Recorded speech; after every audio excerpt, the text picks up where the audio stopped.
नमस्कार विद्यार्थी मित्रांनो, तुमचं स्वागत आहे जय हिंद पाठशाला या यूट्यूब चॅनलमध्ये।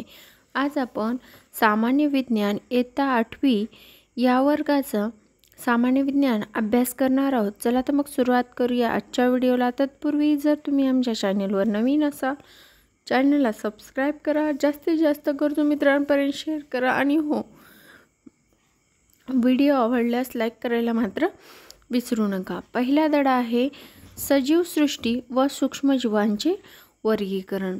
यामध्ये पहिल्याच पेजवर आपल्याला आर्यच विटाकर यांची पंचसृष्टी, त्याचबरोबर पंचसृष्टीचं वर्गीकरण हे सुद्धा सांगितलेलं आहे। इतिहासात डोकावताना या सत्रामध्ये त्यांनी इसवी सन 1735 मध्ये कार्ल लिन्नियस यांनी जीवनसृष्टीचा 2 सृष्टीत विभागले व वनस्पती व प्राणी असे ते 2 विभाग होते असं सांगितले। त्याचबरोबर 1866 साली हेकल यांनी 3 सृष्टीची कल्पना मांडली, जसं की प्रोटिस्टा, वनस्पती व प्राणी।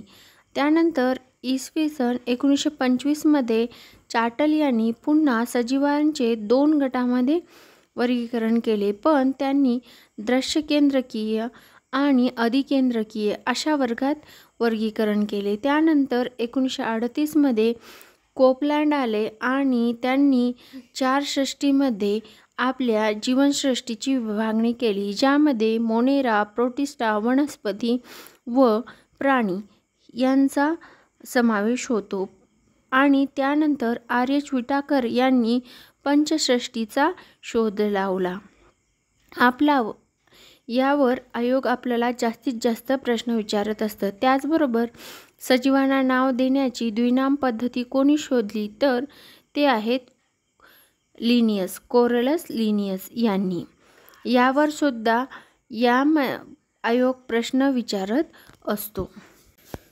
आर्यच विटाकर, ज्यांचं नाव रॉबर्ट हार्डिंग विटाकर यांनी 1920 ते 1980 हे अमेरिकी परिस्थिती तज्ञ म्हणजे इकॉलॉजिस्ट होऊन गेले। त्यांनी इसवी सन 1969 मध्ये सजीवांचे 5 वर्गात विभागणी केली। जसं मी अगोदरच सांगितलं तुम्हाला, आर्यच विटाकर यांनी पंचसृष्टीचा शोध लावला। विटाकर यांनी कोणते निकष मांडले? मग त्यांनी सांगितलं कॉम्प्लेक्स ऑफ सेल्स स्ट्रक्चर म्हणजे पेशीची जटिलता, ज्यामध्ये अधिकेंद्रकीय आणि दृश्यकेंद्रकीय असा विभाग केला। त्यानंतर सजीवांचे प्रकार, जसं की ऑर्गन्सवर म्हणजे जे काही एकपेशीय असतात आणि बहुपेशीय असतात यावर दुसरा निकष लावला। तिसरा निकष लावला पोषणाचे प्रकार, मोड ऑफ न्यूट्रिशन्स, जसं की स्वयंपोषी असतात काही वनस्पती आणि काही वनस्पती परपोषी असतात त्यानुसार। त्यानंतर जीवन पद्धती, लाईफस्टाईल, जसं की वनस्पती उत्पादक असतात, भक्षक प्राणी असतात, कीटक विघटन करत असतात, याप्रमाणे सुद्धा त्यांनी एक निकष लावला। त्यानंतर वर्गानुसार वांशिक संबंध यानुसार सुद्धा त्यांनी निकष लावून पंचसृष्टी तयार केली। त्यामध्ये सजीवाचं हे स्ट्रक्चर जे दाखवलंय, अधिकेंद्रकीमध्ये एकपेशी येतात, त्याच्यामध्ये मोनेरा येतो, दृश्यकेंद्रकीयमध्ये एकपेशीय तसेच बहुपेशीय येते आणि एकपेशीयमध्ये प्रोटिस्टा येते, एकपेशीयमध्ये मोनेरा, त्याचबरोबर प्रोटिस्टा, बहुपेशीयमध्ये कवके, वनस्पती आणि प्राणी असे 3 वर्ग येतात। म्हणजे आपल्याला पंचसृष्टी कुठली लक्षात ठेवायची? मोनेरा, प्रोटिस्टा, कवके, वनस्पती आणि प्राणी। कवकामध्ये पेशीभित्तिका असणारे पण प्रकाश संश्लेषण न करू शकणारे हे कवकामध्ये टाकलेले आहेत। वनस्पती पेशीभित्तिका असणारे व प्रकाश संश्लेषण करू शकणारे हे वनस्पतीमध्ये विभागणी केली आणि प्राण्यामध्ये पेशीभित्तिका नसणारे असं विभाजन केलेलं आहे। आता आपल्याला दुसऱ्या पेजवर त्यांनी मोनेरा सृष्टी, त्याचबरोबर प्रोटिस्टा आणि कवके म्हणजे फंगी या 3 वर्गाचं वर्गीकरण सांगितले, ज्यामध्ये मोनेराची लक्षणे आहेत. हे सर्व सजीव एकपेशीय असतात. त्याचबरोबर स्वयंपोषी किंवा परपोषी असतात. हे अधिकेंद्रकीय असून पटलबद्ध केंद्रक किंवा पेशी अंगके नसणारे असतात. मग यामध्ये कुठले कुठले जीवाणू येतात तर सूक्ष्मजीव म्हणजे लॅक्टोबॅसिलस जीवाणू. मोनेरा या सृष्टीत सर्व प्रकारच्या जीवाणूला व नीलहरित शैवालांचा समावेश होत असतो. त्यानंतर प्रोटिस्टा. प्रोटिस्टाची लक्षणे आहेत.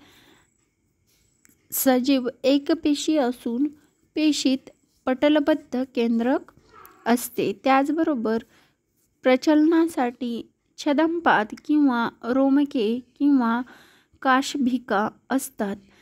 स्वयंपोषी जसं की युग्लिना, फॅक्लोस पेशी हरितलवके असतात. परपोषी मध्ये अमिबा, पॅरामेशियम, प्लाझ्मोडियम इत्यादी प्रोटिस्टामध्ये समावेश होते. त्यानंतर फंगी म्हणजेच कवके. फंगीचे लक्षण आहेत. कवकसृष्टीत परपोषी, असंश्लेषी व दृश्यकेंद्रकी सजीवांचा समावेश होतो. बहुसंख्य कवके वृत्तोपजीवी आहेत.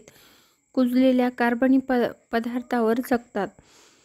कवकांची पेशीभित्तिका कायटिन या जटिल शर्करेपासून बनलेली आहे. यावर आयोगाने प्रश्न विचारून झालाय. कवकाची पेशीभित्तिका डॅश डॅश या जटिल शर्करेपासून बनलेली आहे तर ती आहे कायटिन.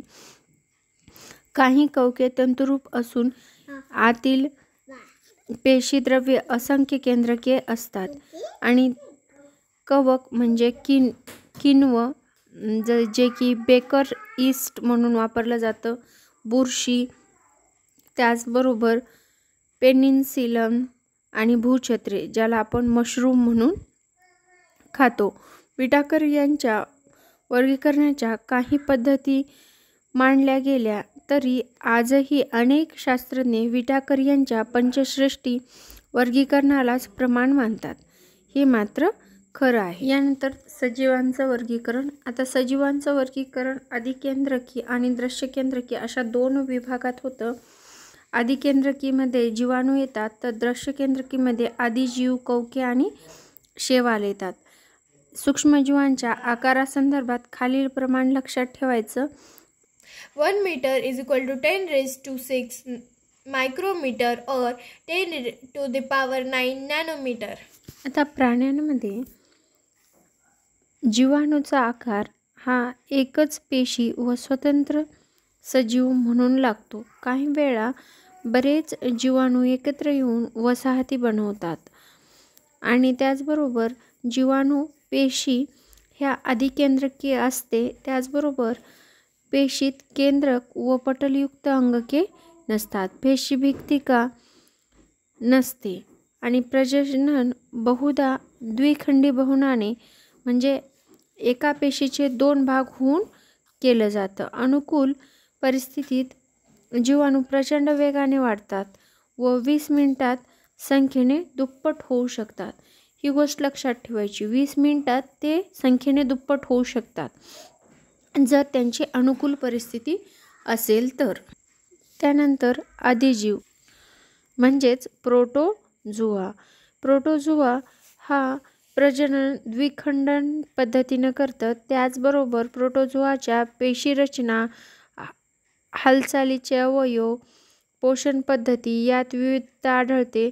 त्याचबरोबर ते दृश्यकेंद्रकीय पेशी आढळणारे एकपेशीय सजीव आहेत. माती, गोड पाणी व समुद्रात आढळतात. काही इतर सजीवांच्या शरीरात राहतात सुद्धा व रोगास कारणीभूत ठरतात.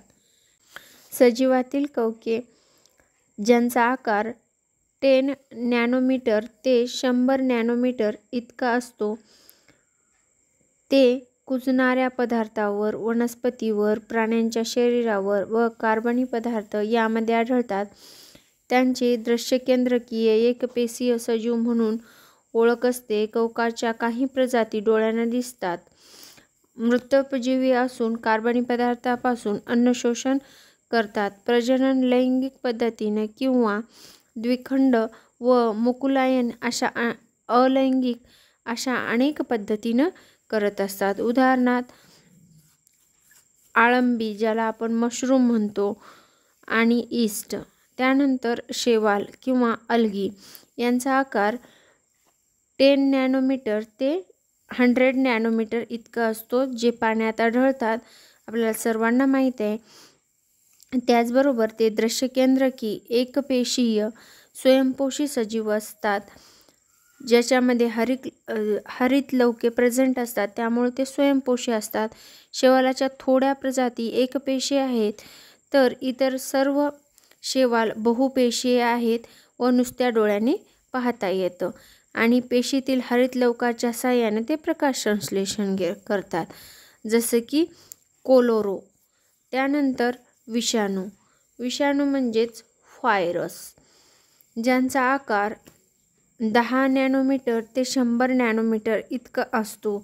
विषाणूचा सामान्यतः सजीव मानले जात नाही किंवा ते सजीव निर्जीवांच्या सीमेरेषेत आहेत असं म्हणतात. मात्र त्यांचा अभ्यास सजीवशास्त्रातच केला जातो, ज्याला मायक्रोबायोलॉजी असं म्हणून संबोधलं जातं. स्वतंत्र कणाच्या स्वरूपात आढळतात.